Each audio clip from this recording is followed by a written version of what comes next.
और तत्क्षण जैसी ही रात्रि हुई, अप्सराएं शयन करने लगे, तो सुखदेव जी महाराज उठे, हाथ पांव धोए और धोकर बैठ गए। बोले कि रात्रि का समय सोने के लिए है, परंतु ये उनके लिए है जिनको अपना हित नहीं करना है। या निशा सर्वभूतानां तस्याम जागृति संयमी। अरे या निशा, रात्रि में तो सभी सोते हैं, परंतु विश्व कल्याण चाहने वाले रात्रि में ही भगवान का ध्यान करते हैं। तो मुझे ये सोना नहीं चाहिए, मुझे भगवान का ध्यान करना चाहिए। और सुखदेव जी महाराज विश्राम न करने के बजाय अभी तो ध्यान मुद्रा में बैठकर भगवान को मनाने लगे। तत्क्षण जनक जी समझ गए कि यह ज्ञान लेने के पात्र है। क्यों? क्योंकि अगर आप जल पात्र में रखोगे और जल में अगर छिद्र होगा तो जल बचेगा, सब गिर जाएगा ना।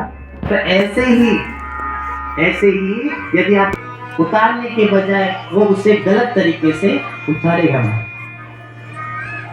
इसलिए ज्ञान भी पात्र व्यक्ति को ही दिया जाता है, कुपात्र को नहीं दिया जाता। तो तत्क्षण जनक जी महाराज आए और जनक जी महाराज ने गद्दी लगाई और उस पर किसे बैठाया? सुखदेव जी महाराज को। उनका टीका चंदन किया और स्वयं अपने मंत्रियों के साथ स्वयं राजा जनक नीचे बैठ गए।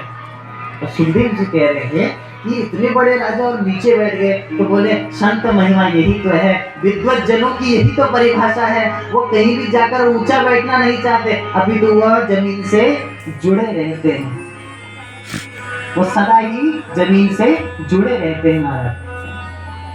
और तत्क्षण अब सुखदेव जी महाराज ऊपर बैठे हैं और जनक जी नीचे बैठे। आपने देखा गुरु हमेशा ऊपर बैठता है, शिष्य नीचे बैठता है। आज शिष्य ऊपर से पूछ रहा है कि महाराज मैं विवाह करूं ना करूं, इस संसार के मोहमाया में पढ़ूं ना पढ़ूं, और जनक जी नीचे से बता रहे हैं कि इस संसार में जब